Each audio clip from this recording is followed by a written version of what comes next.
జీవాహారము అని అనుదిన ఆధ్యాత్మిక కార్యక్రమానికి మీకు మా ప్రేమపూర్వక ఆహ్వానం. ఈరోజు వాక్యాన్ని బైబిల్ గ్రంథం నుంచి ధ్యానించుకుందాం. కీర్తనల గ్రంథము 33వ అధ్యాయం 22వ వచనం. యెహోవా, మేము నీ కొరకు కనిపెట్టుచున్నాము, నీ కృప మా మీద నుండును గాక.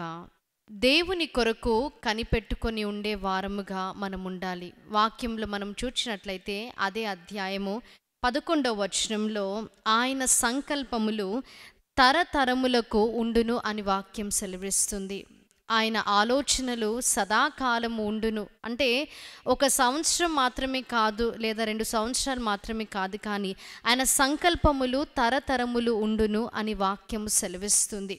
అంటే దేవుని కొరకు మనం కనిపెట్టుకొని ఉన్నప్పుడు ఆయన మనని రక్షించే దేవుడిగా ఉన్నాడు, అలాగే తప్పించే దేవుడిగా ఉన్నాడు. 16వ వచనంలో, ఏ రాజును సేనా బలము చేత రక్షింపబడడు, ఏ వీరుడును అధిక బలము చేత తప్పించుకొనుడు. దేవుడే మనని రక్షించే దేవుడిగా ఉన్నాడు, అలాగే శ్రమలో ఉన్నప్పుడు ఆయనే మనని తప్పించే దేవుడిగా ఉన్నాడు. కాబట్టి ఆయన కొరకు మనము కనిపెట్టుకొని ఉండే వారముగా మనం ఉండాలి. ఆయన మరణమును తప్పించే దేవుడిగా ఉన్నాడు, అలాగే కరువు నుండి కూడా మనను తప్పించి సజీవుల సంఖ్యలో మనని ఉంచే దేవుడిగా ఉన్నాడు. మరణము తప్పించుట దేవునికి మాత్రమే సాధ్యము. దేవుని కొరకు మనం కనిపెట్టుకొని ఉన్నప్పుడు ఆయన మనని దీవించే దేవుడిగా ఉన్నాడు. ఇక్కడ వాక్యంలో మనం చదువుకున్నట్లయితే 19వ వచనం 33వ అధ్యాయము, యెహోవా దృష్టి ఆయన యందు భయభక్తులు గల వారి మీదను ఆయన కృప కొరకు కనిపెట్టు వారి మీదను నిలుచుచున్నది.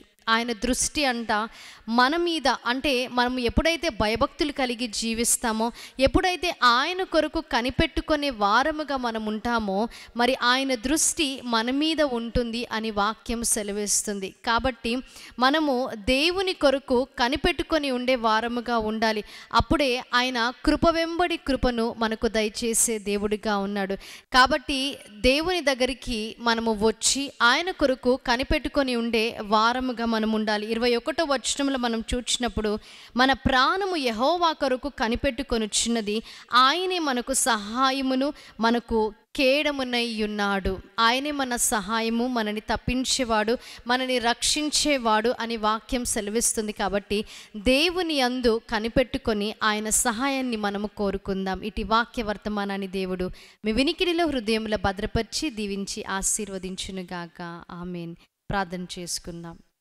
మహాగణుడా, మహోన్నతుడా, పరిశుద్ధుడా, మీకు స్తుతులు, స్తోత్రాలు, వందనాలు తండ్రి. కృప వెంబడి కృపను మాకు దయచేసే దేవా, మీకు స్తుతులు, స్తోత్రాలు తండ్రి.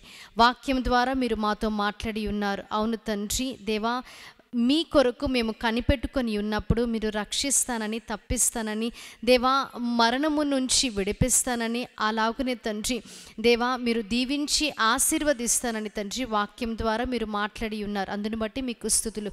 విన్న వాక్యాన్ని ప్రతి హృదయంలో మీరు భద్రపరచండి. యేసుక్రీస్తు నామములో అడిగి వేడుకుంటున్నాం ప్రియ పరలోకపు తండ్రి. ఆమేన్. మరణాత. దేవుడు మిమ్మల్ని అందరినీ దీవించి ఆశీర్వదించునుగాక. ఆమేన్.